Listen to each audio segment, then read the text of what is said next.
when we all agreed you get confused. Confucianism has been a great patron of the Chinese arts. In fact, if you have any experience with Chinese culture, either watching it on a movie or maybe if you traveled in the Far East, or, Chinese food, which, by the way, most Chinese restaurants in America are owned by the Filipinos. I don't know if y'all know that, but they are. And not all of them, but majority of them. And the food that you eat in them is not really genuine Chinese food, And I think we talked about that last night. One of the things that's big in Confucianism is calligraphy. And it's one of the greatest influence on the arts practiced by Confucianism. Now, any of y'all familiar with that? Anybody in here? Can anybody come up to the board and draw us some calligraphy? I had several people in my last church that actually took up the practice of it. It's beautiful writing. Do what? It's kind of like artistic writing, and it doesn't have the same size letters. It's just hard to describe. But when you see it put out, it's better than my scribbling myself. Yes. Yeah, you can hire people to do it. Their philosophy is good art makes good people. I disagree with that, but some crazy people did some art. Communism was detrimental to Confucianism. Why? Why do you think it was detrimental? Just take a guess. Okay, look at the three things up there. Communism was opposed to the elitism of the religion. Because keep in mind, they saw themselves as having this knowledge of what they saw to be truth, and they didn't believe in a central government controlling people. And so they would oppose it. The second thing is communists said that this religion favored males over females. And that's true. When you go through the basic beliefs of Confucianism, it's once again a male-favored religion. Almost every religion in existence today has a male-dominant tone to it. And I explained to you in Genesis, how the Jews and how they picture Adam and Eve and so forth. Communists said that there was too much emphasis on the past, your ancestral worship. So they were against that. So they didn't really blend. But what's interesting is it still flourishes in China because they don't, conflict with the government. Whereas Christianity has more of a historical record that in the past, when able, Christianity has found a way to resist tyranny. And that being said, I'm going to digress a little bit since I said that. Confucianism kind of blends in and doesn't really care about government. It just wants to experience their practices without governmental influence. But listen to this, and this is just a little bit I learned through time. Saint Andrew, who was one of the apostles, and the Catholic Church gave him sainthood. He was from Scotland, and he was given the credit of being the apostle who made it that far and helped start the churches, that there. Whether that's true or not, we don't know. All right. When the Scottish were fighting the British, they adopted St. Andrew. And when Andrew was crucified, he wasn't crucified on a single thing with a cross here. He was crucified on this. Okay? In other words, a hand each here, and of course you're in the side here, and your legs are stretched out here, and you're suspended, off the ground. So they adopted and said, this is St. Andrew's cross. And so when Scotland began to fight England, their flag was a white background with blue X on it. Have y'all seen that flag? Y'all know what I'm talking about? Okay. Now, just a little bit of history, because I like stuff like this. Just makes sense. So when America was settled, and the southern colonies, the Scot-Irish were the predominant people coming here, getting away from the tyranny in Europe, the English speaking, the English church and English government. And so when they charted the colonies, these people got out of their jails. They began letting them go, dissidents or whatever. And they settled in North Carolina, South Carolina, and Georgia, parts of Georgia, and southern part of Virginia. That's why y'all eat pigs, because they like pigs, and they brought them from Scotland and from places like that. And I was telling somebody this morning, I think it was Sunday school, that pirates put pigs out on islands along the coast and along the shores. These wild pigs go all the way back to, so they have something to eat when they travel down the shore. And they knew the pigs stayed in one area, they jump off the ship, kill them, butcher them, whatever. Now, that being said, when the war between the states started, North versus South, guess what they did with the Confederate flag?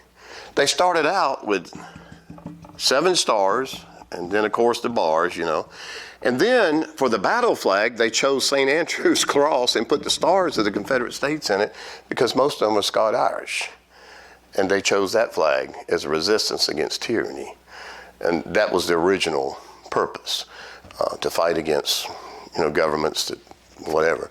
So this cross has that's just interesting to me because we don't hear that in our schools and we don't see it on that. We just told one side of the story. We don't get to hear the rest of it. But anyway, I just thought that was pretty interesting, far as flags go and stuff like that. But getting back to this, the communists basically remain, I would say, neutral to these people if they don't interfere with the government action. So whenever you see them, you don't ever hear them rising up. When they do, it's only on the news for a short time, then they go silent. And they kill a lot of people once they resist the government, just like Iran does. If you go against Iran, then, and try to rebel, you might see it on the TV one evening, then you don't see it anymore. And they come in and hunt you down and they kill you and they kill your family.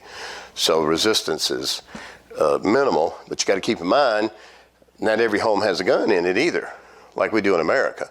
We're the most heavily armed nation in the world, and we're the most freest nation in the world. First Amendment, freedom of speech, freedom of religion. Second Amendment, what? The right to bear arms. This is not just made up stuff. This is the truth. Because there are people in this world that prefer, to control people. And Confucianism is more of a pacifist type religion, so it just basically doesn't resist the communist rule.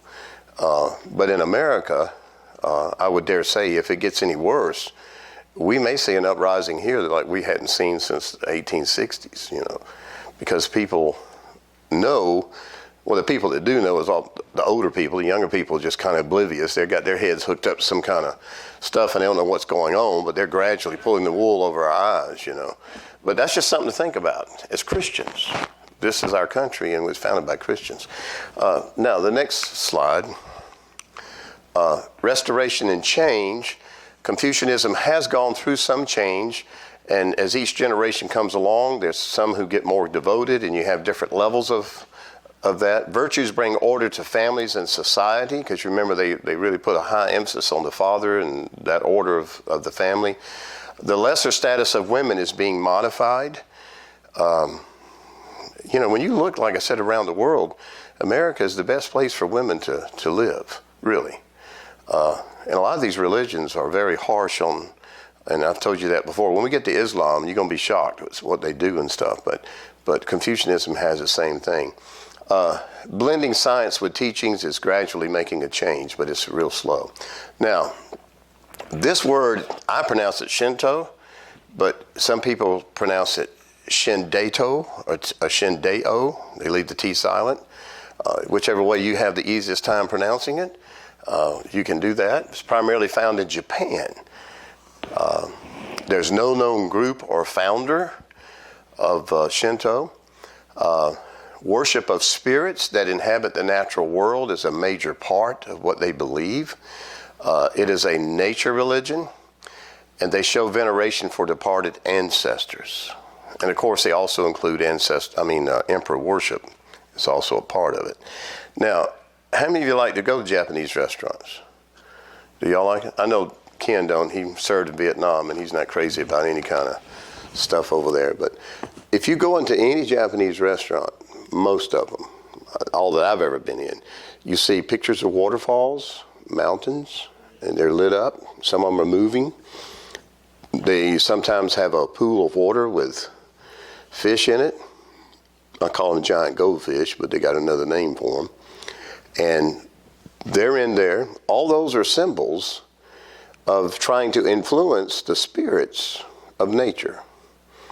And mountains play a major role in where good spirits dwell. So as we go through this religion, keep that in mind. They say there's spirits in the woods, there's spirits in your house. Most of their houses are made out of, nothing but wood and paper products and things like that. The ones who are more, devoted, I'm sure they have other structures, of course, downtown with the high rises and stuff. But the basic religion itself is focused on the spirits in nature, okay? All right. Shendeo, the way of the gods, is what it means. Remember, I told you Deo means the way, so Shendeo means the way of the gods. They trace their origin back to a creation myth that included a goddess of the sun. Now, during World War II, what was the flag of Japan, the battle flag of Japan, the national flag? The rising sun. And, to them, they were gaining great power, influence, taking over peoples around them, even had a war with China. But nonetheless, they see the sun as being a goddess and influence in Japan. It declares the emperors to be divine-like in origin. So that means during World War II, when my father-in-law, who was in the Navy at the time, and others who went over there that I've known that served in World War II, when they went against the Japanese Army and Navy and Air Force, they had to fight people who believed that their emperor was behind what they were doing, and that when he said to go and to kill, they had to show their loyalty to the emperor to do that. So when you saw the Japanese planes diving into the ships or diving into the soldiers and, committing, what was the term for it? No, Harry-carries when they killed themselves. Kamikazes. The kamikazes. And the kamikazes, to die suicide in a battle, kill as many as you can, but if you can't, just go ahead and, take them out with your plane. That was a great honor to the emperor. And to be captured as an officer and to be taken in captivity was a shame to the emperor. And that's the reason why they would kill themselves, and they would stab themselves in the abdomen area, near the liver all the way through. And that's what they call hara-kiri when they, or whatever you call it, commit suicide. And that was an honor to the emperor to die that way, rather than to be held in captivity and be a disgrace through questioning or whatever. Some of the World War II movies, I'm sure y'all have seen some of them. There's one came out not too long ago, and it was the guy, well, it's been a couple of years ago now. He was taken prisoner. His plane went down in the Pacific. And there was it? He was an Olympian. Yeah, I think that was him. What was the name of it? It was Forgiveness or something like that. Anyway, his plane went down, and I didn't know this because I'm like war and stuff, but they said that 49% of our B-52s and B-17s crashed. They weren't shot down. When you climbed on board one, especially the B-29s, you had a 50-50 chance that you wouldn't make it back simply because it wouldn't fly. And that's a scary thought. And that's what happened to him. His plane ditched in the Pacific. He got picked up by the Japanese a few weeks later, or a week or two later, thirsty and everything else. Anyway, he ended up at the Japanese war camp. And it's a true story. And later on, and it's a Billy Graham story too. The movie's pretty tough, but at the end, I'm telling you the end of the story. And in the end, he comes back to America, and he goes to a Billy Graham crusade, and he forgives this guy. And he goes back and finds him, the Japanese guy who mistreated him in the camp. Anyway, he forgave him for what he had done to him, but the Japanese guy never would become a Christian. I think it's Forgiven, It's a great movie about that. They were supposed to do part 2, and the part 2 was going to be more Billy Graham oriented to show his salvation. Because when he came home, he became an alcoholic. He lost his family. His life went spiral down. But then he came back. But anyway, getting back to this, the emperor worship drove a lot of what the Japanese did. They were vicious, and they wanted to honor their emperor, and it comes from this religion. Purity can be achieved by washing and ritual expiation. So they have ceremonies that involve a lot of washing and their bodies and things like that. And if you've seen some movies of Japanese culture, you may see some of that in the movie and part of their experience. They believe the islands are inhabited by divine spirits, the Japanese islands. And they also believe spirits inhabit heaven and earth. So just imagine living your life in the world, and there's so many spirits around you governing your life. And you have to do certain things to either get the appeasement, to appease these spirits, or to avoid the negative influence in the spirit world, so you won't go through sickness or something like that. That to me is a works-oriented type, faith. And Buddhists from China influence Shinto. Confucianism also influenced Shinto. And architecture similar to that found in China. Ancestor veneration also led to the emperor as being divine, which I mentioned a few moments ago. Emperor worship led the Japanese to a strong spirit of nationalism. And that's the reason why World War II in the 19th century, detrimental ramifications during their military buildup and ultimate defeat in World War II began to change their outlook. Now, we're right here where they helped develop, some of the nuclear bombs, not for World War II, but later.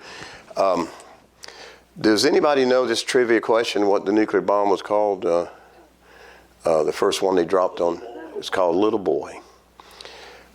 There were 5 of them. They dropped 2, and then they sent word to the emperor that we're fixing to drop 3 more. And the emperor said he's still not surrendering. And he said, we'll die to the death. And they said, we will destroy Japan. It will never be inhabited again, because, they knew where the industrial centers were, and that's the truth. And so finally, the generals and admirals around the emperor finally put pressure on him to surrender. But in his own decision, he wasn't going to surrender. I mean, it's divine stuff. And here's what I'm leading up to. Religion is a part of every human being. And if you get God on your side, or you think God's on your side, whoever that God is, because that's such a driving force within you, you can become a force to be reckoned with, okay? And history is full of it. I mean, the Islamic people, they radicalize these young boys, tell them that if they die for Allah in a jihad and give themselves and blow themselves up or whatever, they will give money to their families, but also they get to go to paradise, and they get 72 virgins and all this other mess, and they get radicalized that this is for Allah.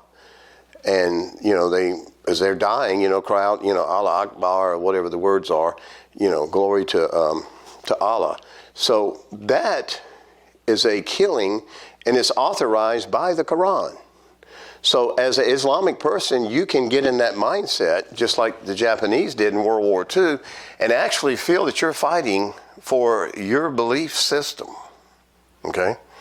Now, before you say, well, Christians aren't like that, then you have to go back in history, and there's been periods of history with the Catholic Church where they took the same mindset and created special groups, I call them special forces, and, when they had the Crusades and went into the Holy Land.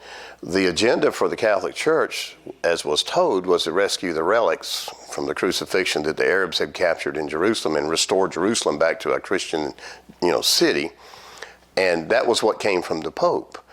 And the Pope basically put out a decree, and I think it was Urban II, who was the Pope then.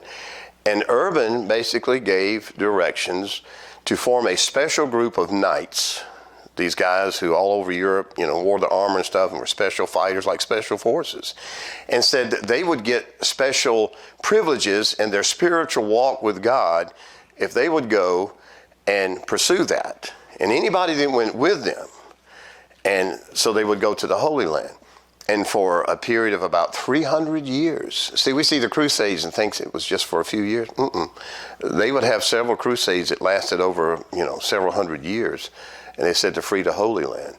And here's the sad thing about it. When you study that, the Christians who joined those knights and formed armies were people like us. It says, hey, the Pope says we don't have to worry about our sins. We're going to be absolved, and let's go, man. I do penance, and what are we gonna lose here? And we get land when we come back. A lot of promises. Well, they joined in the band. All right, logistics. How do you get an army of 60 to 100,000 people from France and England to there with no ships? And so what happens is you've got this marauding group of people going across Europe and devastating the land because they had to eat. They were stealing people's cows, killing their chickens, hurting the people, killing people on the way. People hated the Crusades, even the people that said they were a part of it. And by the time they got to Constantinople, which was the centerpiece of resistance, by the time they got there, they had dwindled down and, basically incapable of taking over Constantinople, which was impregnable. You couldn't hardly, take it down. They had to get through there to get to Jerusalem. And so that's why they had one crusade after another. And I'm saying this in perspective. When we study these religions, a lot of them are militarily gung-ho for God. Well, there's been times in Christianity when Christianity got off the wrong track, in my opinion, and for wrong reasons, and forced people into their agendas and used the church and used faith, as we call it, and of course the Catholic Church with their indulgences and things like that, relics and things, to control people to get them to do what they want. And the whole time filling the coffers of the Vatican with much wealth as they brought back the treasures from the East. How many of you heard of the Templar Knights or the Knights Templars? You ever heard of them? Okay. That was the special forces.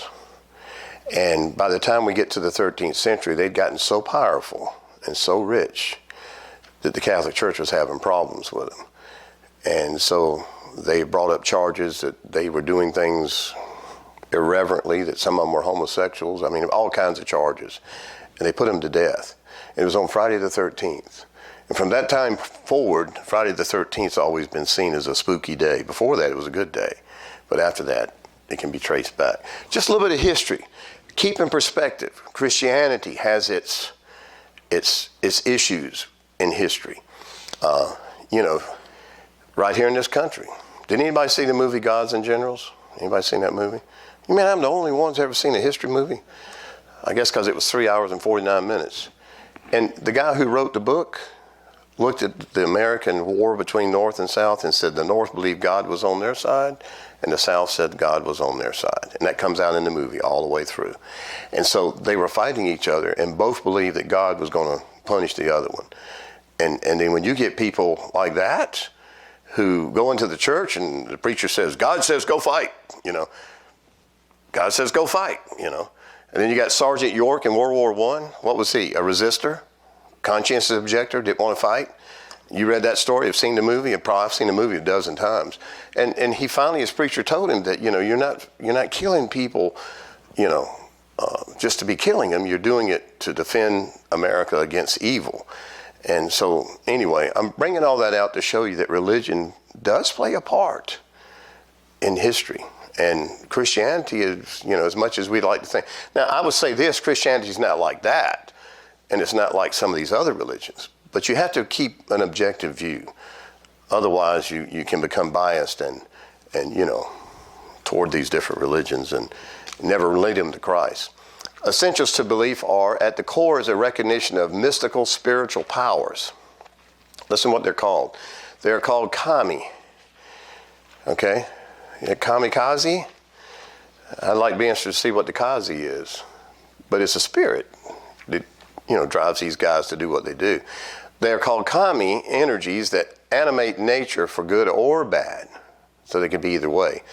They are treated as persons and given names. So there's lots of them. Mountains, rivers, trees, waterfalls, all have spirits, good and bad. Ancestors can become kami. So when they die, their spirit can become part of the spirit of nature. And there's no clear code of ethics like we have in Christianity. So it kind of varies from, person to person. Some other beliefs, there's no moralistic God who gives commands. There you go. Humans are good. If that's the case, then explain to me World War II. I'll see no good in that situation, There's no innate sin, and that basically means we as Christians believe that the moment that we're conceived, we have a sinful nature. And it's a part of our experience. It comes from Adam and Eve, of course, and we just can't point fingers at them, But in our physical, spiritual makeup, sin exists. And that's why we need a Savior. And because, everybody, if they don't get saved, now children and babies and stuff who are not accountable because of their knowledge of where they are, in that relationship with Christ. But everyone else, as you grow older, we become responsible. And we need a Savior. They don't believe that innate sin is a part of the human experience. They worship fertility and new life. Sex is a positive thing. So in a lot of their situations and stuff, the Geisha girls and all this stuff, they have no problems with that, which to me is a form of prostitution, but they would have no problems with that. You may have a family, but it's okay if you go out and have partners. It's not really a big issue. Turns its focus away from death and tries to concentrate on, life now.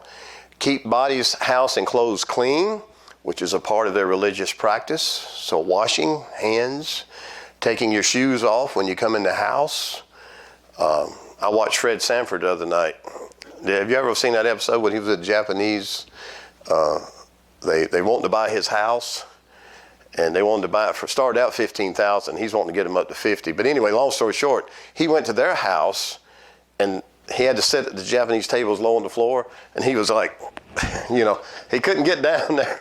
And it was funny because, he had no awareness of what was going on. And when they bowed, he said, "What are you looking at on the floor?" He kept saying, "Did we drop something?" And it was real humorous. And, to see the difference in the cultures. Practice sincerity, repay debts, be apologetic.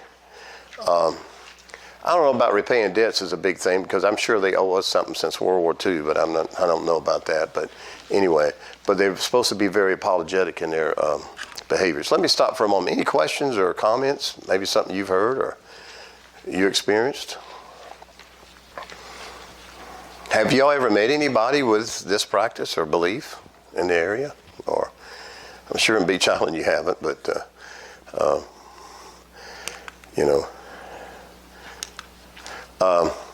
they worship at shrines. I'm sure you've seen pictures of the samurai fighters and stuff, and out in front of the temples, and they're doing all their practices and sword swing and stuff.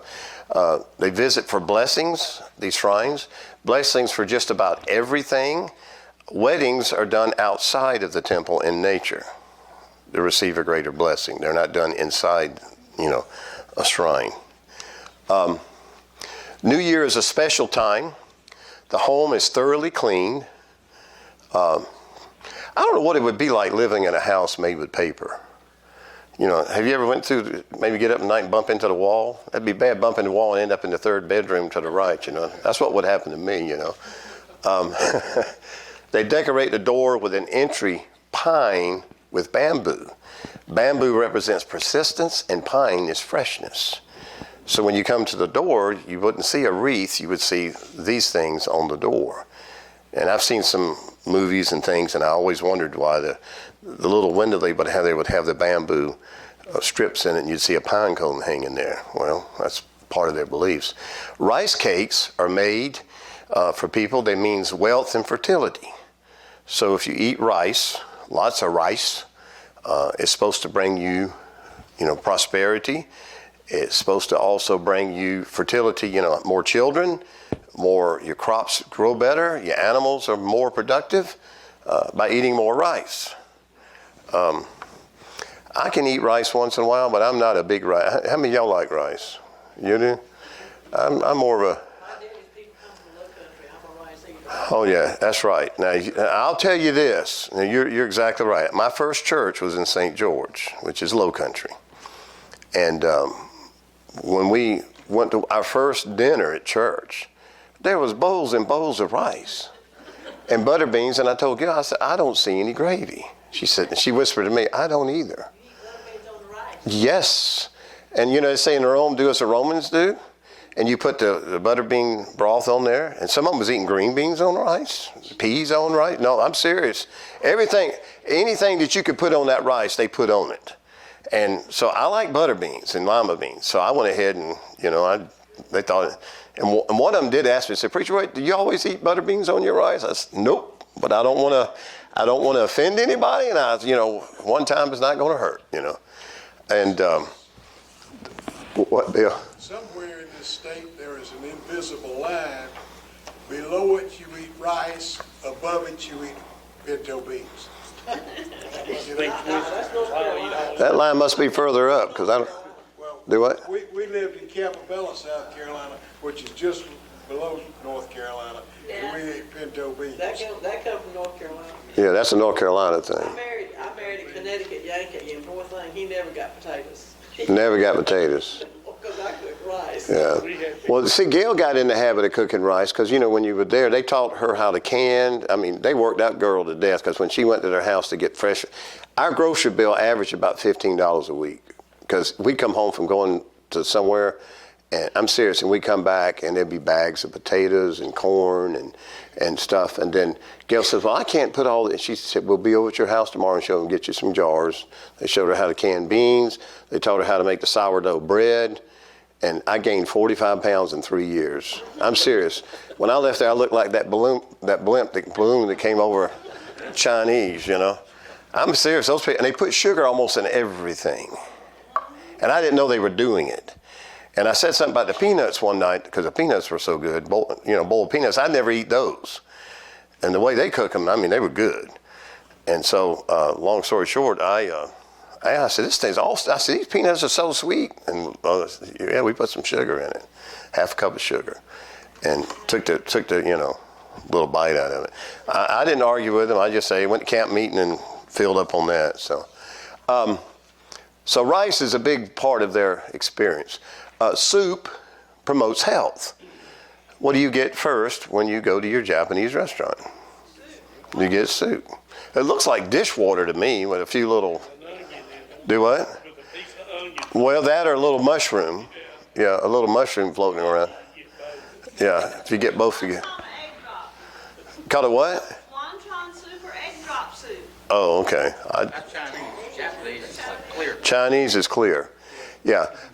Cleansing and the renewal of life is the theme. Now, at the end of the Japanese meal, and they don't do this anymore, they used to serve roots. Have you ever been to one of those where they have roots to these plants and they put them up on the grill and they, heat them up and put a little bit of stuff on them? But it ain't nothing but roots. It looks like worms. And the first Japanese meal I ever had was after church on a Sunday night. The deacon said, "I'm going to take you and treat you and your family to a Japanese meal." And this was like 8 o'clock. And we went down there and I ate so much, I blew up in the middle of the night. I'm serious. But I didn't eat the roots. But his son ate everything and got extra rice plus the roots, and he ate my roots. And I asked the guy, and he said, "That's a part of the course of the meal." But they don't do that anymore, huh? Yeah, I don't know what kind of roots they were, but it didn't look right to me, But anyway, purification of water is a major practice. Wash your hands, stand under a waterfall. It's supposed to bring you, health and cleanliness and, prosperity and all those things. Climbing sacred mountains to gain union with the Spirit. And I think you've probably seen pictures of the stairs that go upside some of those hills over there. And then the big one with the snow on top of it. What's the name of that? What's the name of that mountain in Japan? Fuji. What is it? Fuji, Mount Fuji. Right. That's supposed to be a sacred pilgrimage, They have shrine in their homes for worship of the kami, or the spirits. So, if you went to one of their houses where they're devoted to this faith, you'd see little candles and pictures and waterfalls and the whole 9 yards. And the worship of the emperor is practiced by all. And that's a main part of that. Because the sun is a sun goddess who empowers the emperor, and hence the rising sun. The nation of the rising sun. Art, music, shrines, dance are some of the things that they are. Music and dance and shrines influence their culture.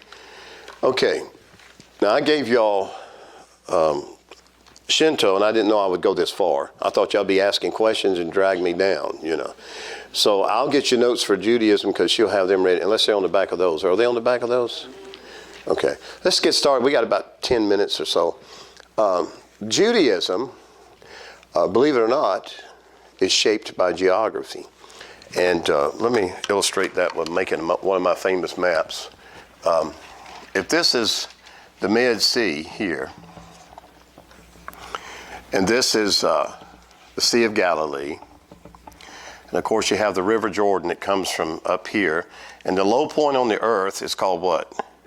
Dead Sea, 1,290 feet below sea level. That's why everything's dead and it has no outlet. So it's just full of minerals and you can float in it, About along in here is where the city of Jerusalem is, okay? That's kind of basic of the Holy Land. It's about going from this distance down to here is about 90 miles from the top port to the lower portion. And then, no, I got it wrong. It's 150 miles. And then across here is 90 miles in the width. So it's not a very big area, okay? Now, what's interesting is up here, and I'm just drawing a straight line, is of course Europe, and then you got, Asia, and over here you got the east, the far east, and then to the south, way down here, of course, you got Africa and you got Egypt, down here. Now, that being said, this is a natural bridge between some of the major continents on the earth. And what's fascinating to me when I took biblical backgrounds, and he brought this out, he said, it is true. When God made the heavens and the earth, he knew Mount Calvary where it would be. He already had that planned for the foundation of the world, so all that's planned out. But where he put Israel was a strategic location. Now, up here to the north of Israel, come underneath here, going this way over to the, Babylonia, and, Babylon was over here, and of course that's Iran today and Iraq and stuff. But over here is a series of rivers, two of them being the Tigris and Euphrates, and Genesis tells us that the Garden of Eden was, placed between the Tigris and Euphrates. So we know the Garden of Eden is over here. At one time, this was a very flourishing environment. It wasn't desert. That happened later. But this is where the Garden of Eden was. In the days of Abraham, there was a group of people called the Chaldeans before the Babylonians, and they lived here. And this is the culture, and in the town of Ur is where Abraham grew up was in this town. Okay, now I'll bring all this together for you in a moment. This area right through the land, and if you've been to the Holy Land, which I haven't, there's a road that runs there, and it still has a name on it called the King's Highway. And what that means is that the kings, and most countries back then, if they started migrating and moving and fighting, it's because they were hungry, and they needed more land. And of course, this is a plush territory in here because it was milk and honey. At one time, there was lions and all kinds of animals that are found in Africa were here. And it was very, plush area at most of the places. Today, it's not as, plush. But having said that, if Egypt, which they were self-sufficient, they didn't have to go too far. But if they did, they came through here. But the Babylonians come across this way, and this is called the Fertile Crescent.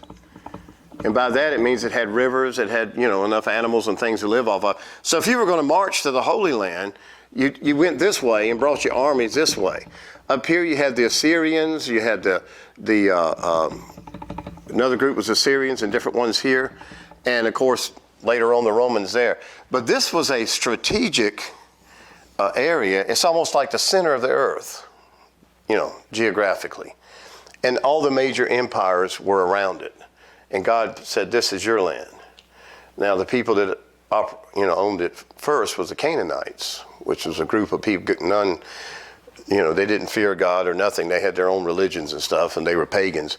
They lived here. But God gave them the land, and eventually they came in here and settled. Now, that being said, this is where Judaism was birthed, was right here in this area. It was called Israel. After the Romans took over, it was called Palestine. And today you hear Palestine more than you do Israel when it comes to the Palestinian people and stuff like that. Now, having said all that, They had this land at one time, and then they lost it. And then they got it back, they lost it again. And then the Bible says before Jesus comes back, they'll possess the land. He will bring them for the four winds of the earth, four corners of the earth. And that's what's happening as we're sitting here. It started in 1948, and it's being completed as we talk about it. And there's never been a nation in the history of humanity that went out of existence twice and came back and had control of almost the same territory they had when they were began. That ought to be a clue for you. This thing about the return of Christ is a real thing. And it was prophesied hundreds, longer than that, probably 15, longer than that, almost 2,500, 2,800 years ago is when it was prophesied. And it's coming true today. Survived assimilation and proscription, which means, other countries tried to, the Arabs and others tried to take over and take it away from them. The direct descendants of Abraham, it was who the land was given to. Founder is unique to them. Beth Yisrael, house of Israel, is the family religion. Okay? Now, that's what it means, house of Israel, when you see that. It's a family religion. And what that means is you have a patriarch at the top. Now, a patriarch, this first part here comes from Latin, means father. And of course, the second part means ruler or ruling father. So Abraham was the first ruling father. And then his descendants, as he died off, the heritage was given to each one, but he is the initial one that faith in God began what we call the Jewish nation. Everybody with me? Now, you have people before that. You have Adam and Eve and Noah and all them. But this is the beginning of what we call God's people and the beginning of Israel. It's with Abraham, and he's called patriarch or the ruling father. Now, if we had matriarch, that would be, ruling mother. And believe it or not, some of the Native American tribes and others had matriarchs. Even though they had chiefs, the matriarch was the one calling the shots, which kind of makes sense to me. That's what we got in my house, but I'm just there for the ride. But you have the patriarchs. Now, who was the children of Abraham? I'll just call him Abraham. Who was his child? We had two to start with. All right. Ishmael was one. Isaac was the other one. Now, if you know, Abraham had him by Hagar, and that was a deal that Hagar talked him into, because she said, I'm getting old, we need an heir. And a woman without a male heir would lose everything. So God had promised, that Abraham would get an heir. And so Isaac became the bearer of the Jewish faith. And then he had who? Esau and Jacob. All of y'all looking at me like, oh, don't make me have to take a test. And then, where do we get the 12 tribes? Which one of these boys gives us the 12 tribes? Jacob. And so his sons, and we have the nation of Israel growing and expanding. Okay. Now, jumping ahead real quick, they're living here in this promised land. And of course, Joseph, the youngest one, his brothers are jealous of him. He gets carried off into Egypt. They're all here. And then a few years later, famine breaks out. They get hungry, travel to Egypt because they heard Egypt's doing pretty good. And in Genesis, it talks about Joseph had a vision from God with the dreams and stuff. And anyway, so they travel here, and that's how they get to Egypt. And they finally just moved the whole family there. And for the next 400 years, the Israelites were here. So back up here, those tribes that were there before started flourishing again and people taking over. So 440 years later, they get led back into the promised land and have to fight to take it back over because that's their land. So they were put out by famine, came back by the decree of God, and they were established there until around 600 or so. And in 600, the Babylonians came over here, took them out, and they went over here for 70 years. Then the Persians, after about 70 years, started letting them come back. So they came back, took over again, and they stayed there all the way up until somewhere around 70 AD. And in 70 AD, the Romans tore the temple down and said, no longer is this your land. And since 70 AD, up until 1948, they didn't exist as a nation. And they still haven't rebuilt the temple. So I'm kind of giving you a synopsis of the geography and a brief history. What's the line of Ishmael? What's down? All right, that's the Arab nations. What's after him, a person? Oh, you mean as far as his children and stuff? I'd have to look and be reminded because, I kind of follow these more than I do him. But those tribes, yeah, go ahead. Yeah, that's what Esau's same thing. It's another derivation from the Arabs. Because Ammonites, the Edomites, mostly Edomites, they were the descendants of them. And what's interesting is when they came out of Egypt to go toward the promised land, the first fight they had to fight was against the descendants of Esau. Family, of course, goes back 600 years, but they had to fight them.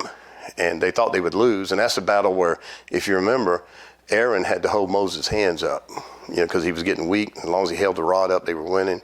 And but it was against their own people. Of course, it's hundreds of years before. But so, I didn't trace these all the way back. But anyway, the religion itself has a patriarch, a ruling father. And I haven't met any Orthodox Jews that I got close enough to that I felt like I could discuss a lot of how they do their today stuff.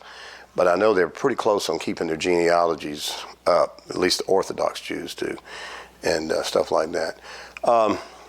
Now, I will say this, and jumping ahead, and then we'll conclude. Islam claims that Abraham is also, a big part in their religion. I should have covered that up. How many books in the Old Testament? 39. The Torah, the writings or wisdom literature, and of course the prophets. So that's their book. And of course we as Christians adopt that part because of that. They have rites of, we'll talk about this next week a little bit more, bar mitzvahs, the Sabbath, devotional acts. And by the way, next Sunday morning on the fourth commandment, be thinking about what you do on Sunday, what you feel like it's okay for you to do on Sunday. Now coming up, we couldn't hardly do anything. How many of you were raised that way? What could you do on Sunday? Eat, take a nap, go to church, eat lunch, take a nap. Get up and go to church again. Well, just kind of whet your appetite a little bit. When Jesus did his miracles, they were done on the Sabbath. Read it. And what did the Pharisees do? Said he was doing what? Said he was working. Said he was breaking the Sabbath. And he deliberately did them on the Sabbath, They caught the disciples with kernels of wheat doing this because they were hungry. And whenever you cut your field, you left there for the poor people. And they could walk through your fields and get grains ahead for themselves. That was part of Levitical law, take care of the poor is what you did. You didn't take everything out of the field, you left something there, and that's what they were doing. Jesus could have said, here, I'll bake you a piece of bread or whatever. But the point is that they said that they were working and breaking the law. And then when they would eat, because they didn't have the ceremonial bowls and water, they didn't take time to wash their hands. And the way you wash them was to drain the water down off the elbows and then throw the water out. Well, they didn't have all that because they didn't live in a house. And they called them eating without doing all that. And they said, Jesus says, not what goes in a man defiles man, what comes out of their mouths. And so my point is this, that fourth commandment has messed up a lot of people because they make it to the point it becomes legalistic. And if you read what Jesus said, he said, God didn't create man for the Sabbath. Think about this. He said, I didn't make you so you have to fit into my Sabbath. He said, I made the Sabbath for you. For you. So in my first church, on Sunday afternoons, church was just about dead when I got there. I had young people in the community, they just wouldn't come to church. So I got together with deacons. I said, some of you got a pool at your house. Yeah. I said, well, after dinner, let's meet at your house, get the young people to come, and let's have a watermelon cutting, and let's play volleyball. The first Sunday, we must have had 30, 40. But the agreement was they had to come to church Sunday night. Sunday night services went from 25 to 135. in just a short time. And some of the older people, oh, you just ain't supposed to do that on Sunday. I said, the word recreation means recreate. Part of the Sabbath is to refresh. I said, for us as old people, well, I was young then, I said, y'all take naps to recreate. I said, young people are full of energy. And I said, there's nothing wrong with Christian people getting together and having fun and eating, coming back to the house of the Lord and feeding on God's word. We baptized 36 people the first year because we got creative and got away from legalism. And I taught them that the Sabbath is for us to worship God.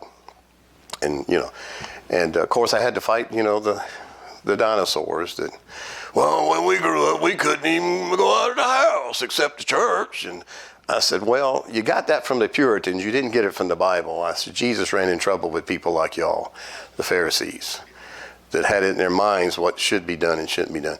I hope next week to help you to see. Now, I don't cut grass on Sunday. I don't do chores on Sunday as far as, fixing things and stuff like that, unless something breaks. And I don't fish on Sunday. One fellow told me, preacher, can you fish on Sunday? I said, well, let me ask you a question. When the fish bite? Early in the morning? I said, when they quit biting? He said, well, about 9:30. I said, what's going on at church? He said, well, Sunday school. I said, well, there you go. I said, when they bite again, any other time during the day? He said, yeah, usually about dawn. In the evening, around about 5:30 or so, 6, I said, is anything going on at church? Yeah, we got church training and worship. And I said, you have to decide what's right and wrong. I can't tell you what to do. But as for me and my house, I don't want to go fishing because I know when I get there, the fish are going to start biting and I ain't going to stop and I'm going to hang there instead of going to church. And he said, you got a good point. You have to use this thing called a brain and realize the Sabbath was given to us as a gift to set you apart from the rest of the world. Your car is parked out there tonight, sends a message that God is alive because you're here. See, your car is parked here in the morning when people ride by, sends a message that God, for some people, is important enough for us to come here and gather and to sing and stuff. So anyway, I'll get into it next week. But all right, let's close in prayer and we'll be dismissed. And I appreciate your prayers for Gail. She is doing better and hopefully she'll be here Wednesday night. If she's not, I'm going to make her come. Okay? All right. Lord, we thank you for this day and we thank you for the blessings you give us. And we thank you, Lord, for these people that we learn about that opens our minds and our hearts. And may we begin to develop a burden that we put into our prayer list that these people would come to know Jesus. And maybe there's some in our community. Lord, just help us to be open, to be used by you to reach them. Just bless us now until we meet again, for we ask it in Jesus' name. And all God's people said, amen.